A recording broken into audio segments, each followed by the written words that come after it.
ಎಲ್ಲರಿಗೂ ನಮಸ್ಕಾರ. ನೀವು ನೋಡ್ತಾ ಇದ್ದೀರಾ ಹರ್ಷಹಳ್ಳಿ ಲೈಫ್ ಕನ್ನಡ ಯೂಟ್ಯೂಬ್ ಚಾನಲ್. ಇದು ಭೀಮನ ಅಮಾವಾಸ್ಯೆ ದಿನದ ವಿಡಿಯೋ ಆಗಿರುತ್ತೆ. ಇವತ್ತು ಭೀಮನ ಅಮಾವಾಸ್ಯೆ ಆಗಿರೋದ್ರಿಂದ ನಾವು ಮನೆಯಲ್ಲಿ ಪೂಜೆ ಎಲ್ಲ ಮುಗಿಸ್ಕೊಂಡು ನಮ್ಮ ಮನೆಗೆ ಹತ್ರ ಇರೋ ಬೂದೇಶ್ವರ ಮಠ ಅಂತ ಐತೆ, ಅಲ್ಲಿಗೆ ಬಂದ್ವಿ. ನೋಡ್ತಾ ಇರ್ಬೋದು ನೀವು, ಅಮಾವಾಸ್ಯೆ ಆಗಿರೋದ್ರಿಂದ, ಅದರಲ್ಲೂ ಭೀಮನ ಅಮಾವಾಸ್ಯೆ ಆಗಿರೋದ್ರಿಂದ ಅಲ್ಲಿ ತುಂಬ ಜನ ಸೇರಿದ್ರು. ಒಂದು ಸಣ್ಣ ಜಾತ್ರೆ ಥರನೇ ಆಯಿತು ಅವತ್ತು. ನೋಡ್ತಾ ಇರ್ಬೋದು ನೀವು, ಇಲ್ಲಿಂದ ದೇವಸ್ಥಾನದಿಂದ ರೋಡ್ವರೆಗೂ ಕ್ಯೂ ನಿಂತಿದ್ರು. ಈ ಕ್ಯೂ ನಿಂತಿರೋದು ದೇವಸ್ಥಾನದ ಪೂಜೆ ಮಾಡ್ಸೋಕ್ಕೆ ಸಲುವಾಗಿ ಅಷ್ಟೊಂದು ಜನ ಇದ್ದರು.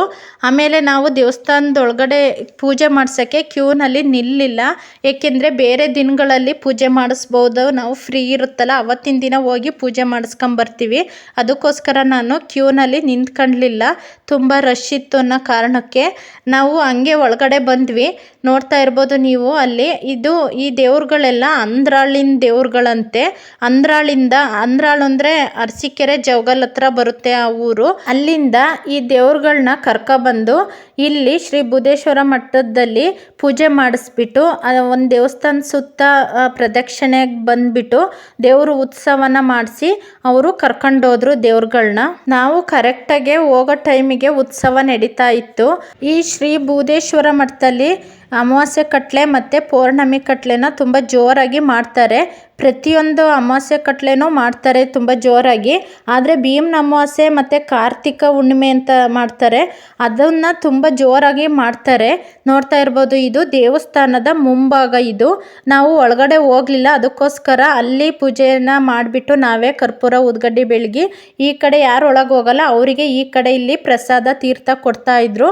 ಅಲ್ಲಿ ಪ್ರಸಾದ ಮತ್ತು ತೀರ್ಥನ ಇಸ್ಕೊಂಡ್ವಿ ನಾವು. ಈ ದೇವಸ್ಥಾನದಲ್ಲಿ ಪ್ರತಿ ವರ್ಷನೂ ಆಷಾಢದಲ್ಲಿ ಸಪ್ತಾಹ ಅಂತ ಮಾಡ್ತಾರೆ.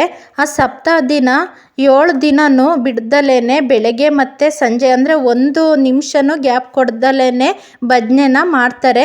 ಆ ಭಜನೆ ತುಂಬ ಚೆನ್ನಾಗಿ ಮಾಡ್ತಾರೆ ಇಲ್ಲಿ. ಪ್ರತಿದಿನವೂ ಊಟ ಮತ್ತು ಪೂಜೆ ಎಲ್ಲ ಚೆನ್ನಾಗಿ ನಡೀತಿರುತ್ತೆ. ಯಾರು ಬೇಕಾದರೂ ಹೋಗಿ ಅಲ್ಲಿ ಊಟ ಮಾಡ್ಬೋದು, ಮತ್ತು ಯಾರು ಬೇಕಾದರೂ ದೇವರಿಗೆ ಕಾಣಿಕೆನ ಕೊಡ್ಬೋದು. ಕಾಣಿಕೆ ಅಂದರೆ ದೇವಸ್ಥಾನದ ಅಭಿವೃದ್ಧಿಗೆ ಮತ್ತು ಅಲ್ಲಿ ಊಟದ ವ್ಯವಸ್ಥೆ ಮಾಡಿರ್ತಾರಲ್ಲ ಅದಕ್ಕೋಸ್ಕರ ರಾಗಿ, ಕಾಯಿ, ಅಕ್ಕಿ ಅಥವಾ ದುಡ್ಡು ಯಾವುದನ್ನಾದ್ರೂ ಕಾಣಿಕೆ ರೂಪದಲ್ಲಿ ಈ ಮಠಕ್ಕೆ ಕೊಡ್ಬೋದು. ಈ ಮಠದ ಜಾತ್ರೆನ ಶಿವರಾತ್ರಿ ದಿನ 3 ದಿನ ತುಂಬ ಜೋರಾಗಿ ಮಾಡ್ತಾರೆ. 3 ದಿನನೂ ಹಗಲು ರಾತ್ರಿ ಎಲ್ಲ ಭಜನೆ ಇರುತ್ತೆ ಮತ್ತು ಊಟದ ವ್ಯವಸ್ಥೆನೂ ಇರುತ್ತೆ. ನಾನು ಈ ಟೈಮಲ್ಲಿ ವಿಡಿಯೋ ಮಾಡಿ ದೇವ್ರನ್ನ ತೋರ್ಸೋಕ್ಕಾಗಲ್ಲ ಅಂದ್ಬಿಟ್ಟು ಫ್ರೀ ದಿನದಲ್ಲಿ ಹೋಗ್ಬಿಟ್ಟು ಒಂದು ವಿಡಿಯೋ ಮಾಡ್ಕೊಂಡು ಬಂದಿದ್ದೆ.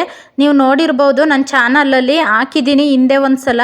ಅದರಲ್ಲಿ ನಾನು ಈ ಬೂದೇಶ್ವರ ಮಠದ್ದು ದೇವಸ್ಥಾನದೊಳಗಡೆ ಇರೋ ದೇವ್ರನ್ನ ಚೆನ್ನಾಗಿ ತೋರಿಸಿದ್ದೀನಿ. ಈ ದೇವಸ್ಥಾನದೊಳಗಡೆ ಇರೋದು 3 ದೇವರು. ಒಂದು ತೋಟದಪ್ಪ, ಇನ್ನೊಂದು ಬೂದೇಶ್ವರ ಸ್ವಾಮಿ, ಇನ್ನೊಂದು ಪಾರ್ವತಮ್ಮ ಅಂತ 2 ಗಂಡು ದೇವರು, 1 ಹೆಣ್ಣು ದೇವರು ಐತೆ ನೋಡಿ. ಇದು ಮಠಕ್ಕೆ ಸೇರಿರೋದು ಬಸವಣ್ಣ, ಮಠದವರು ಸಾಕಿರೋದು. ಇದಕ್ಕೆ ಚೆನ್ನಾಗಿ ಅಲಂಕಾರ ಮಾಡಿದ್ರು, ಕಾಲಿಗೆಲ್ಲ ಗೆಜ್ಜೆ ಕಟ್ಟಿದ್ರು. ಎಲ್ಲರೂ ಬಂದು ಇದಕ್ಕೆ ನಮಸ್ಕಾರ ಮಾಡ್ಕೊಂಡು ಹೋಗ್ತಾ ಇದ್ರು. ನಾನು ಈ ಬಸವಣ್ಣಂದೇ ಒಂದು ಶಾರ್ಟ್ ವಿಡಿಯೋ ಮಾಡಿ ಹಾಕಿದ್ದೀನಿ ನೋಡಿ. ದೇವರು ಉತ್ಸವ ಎಲ್ಲ ಮುಗಿದ್ಮೇಲೆ ಅಂದ್ರಾಳಿಂದ ಬಂದಿದ್ರಲ್ಲ ಆ ದೇವ್ರುಗಳನ್ನೆಲ್ಲ ಮತ್ತೆ ಕರ್ಕೊಂಡೋಗೋಕ್ಕೆ ಅವ್ರ ಊರಿಗೆ ಟ್ಯಾಕ್ಟ್ರಿ ಮೇಲೆ ಕೂರಿಸ್ಬಿಟ್ಟು ರೆಡಿ ಮಾಡ್ಕೊತಾ ಇದ್ರು. ನಾವು ಉತ್ಸವನೆಲ್ಲ ನೋಡಿಬಿಟ್ಟು ಬಸವಣ್ಣಗೆ ನಮಸ್ಕಾರ ಮಾಡ್ಕೊಂಡು ಇಲ್ಲಿ ಭಜನಾ ಮಂದಿರಕ್ಕೆ ಬಂದ್ವಿ. ಇಲ್ಲಿ ನೋಡಿ, ಪ್ರತಿಯೊಂದು ದಿನವೂ ಇಲ್ಲಿ ಭಜನೆ ನಡೆಯುತ್ತೆ. ಅಂದರೆ ಸಪ್ತಾಹ ದಿನ ಭಜನೆ ನಡೆಯುತ್ತೆ. ಇದಕ್ಕೆ ಭಜನಾ ಮಂದಿರ ಅಂತಾರೆ. ಅಲ್ಲಿ ಭಜನೆ ಮಾಡ್ತಿದ್ರು. ನಾನು ವಿಡಿಯೋದಲ್ಲಿ ಭಜನೆ ಹಾಡನ್ನ ಕೇಳಿಸಿಲ್ಲ, ಸೌಂಡ ಮ್ಯೂಟ್ ಮಾಡಿದ್ದೀನಿ. ಯಾಕೆಂದರೆ ವಿಡಿಯೋದಲ್ಲಿ ಹಾಡು ಮತ್ತು ಮ್ಯೂಸಿಕ್ನ ಹಾಕಂಗಿಲ್ಲ, ಕಾಪಿರೈಟ್ ಬರುತ್ತೆ ಅಂತ ಅನ್ನೋದಕ್ಕೆ ಸಲುವಾಗಿ ನಾನು ಭಜನೆ ಚೆನ್ನಾಗಿ ಮಾಡ್ತಾಯಿದ್ರು, ಆ ಭಜನೆ ಹಾಡನ್ನ ವಿಡಿಯೋದಲ್ಲಿ ತೋರಿಸಿಲ್ಲ. ನಾವು ಸ್ವಲ್ಪ ಹೊತ್ತು ಭಜನೆ ಎಲ್ಲ ಕೇಳ್ಕೊಂಡು ಆಮೇಲೆ ಊಟದ ಹಾಲಿಗೆ ಬಂದ್ವಿ ನೋಡಿ. ಇಲ್ಲಿ ಊಟದ್ದು ಕೌಂಟ್ರು, ಇದು ಕೌಂಟ್ರ್ ಥರ ಮಾಡಿದ್ರು. ಒಂದೊಂದು ಕೌಂಟ್ರಲ್ಲೂ ಇಷ್ಟಿಷ್ಟೊಂದು ಜನ ಇದ್ದರು. ಸುಮಾರು ಒಂದು 5-6 ಕೌಂಟ್ರೇ ಇತ್ತು, ಆದರೂ ಸಖತ್ತು ರಶ್ ಇತ್ತು. ನಾವು ಈ ಕೌಂಟ್ರಲ್ಲಿ ಕ್ಯೂನಲ್ಲಿ ನಿಂತ್ಕೊಂಡು ಹೋಗಿ ಅನ್ನ ಸಾಂಬಾರ ಹಾಕಿಸ್ಕೊಳ್ಳೋಕ್ಕೆ ಅಂತ ಕ್ಯೂನಲ್ಲಿ ನಿಂತ್ಕೊಂಡ್ವಿ ನೋಡಿ. ಇವು ತಟ್ಟೆಗಳೆಲ್ಲ ಬೂದೇಶ್ವರ ಮಠಕ್ಕೆ ಸೇರಿರೋವು. ಮಠದವರು ತರಿಸಿರೋದ್ರಿಂದ ಮಠದ ಹೆಸರನ್ನ ಹಾಕ್ಸಿದ್ದಾರೆ ತಟ್ಟೆಗೆ.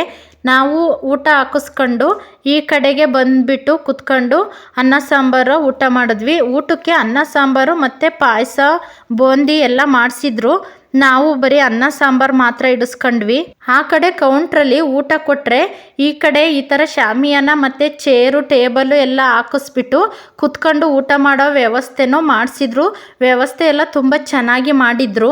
ಆಮೇಲೆ ಊಟ ಆದ್ಮೇಲೂ ಭಜನೆ ಕೇಳೋರು ಅಥವಾ ಭಜನೆ ಮಾಡೋರು ಭಜನಾ ಮಂದಿರಕ್ಕೆ ಹೋಗ್ಬೋದಿತ್ತು.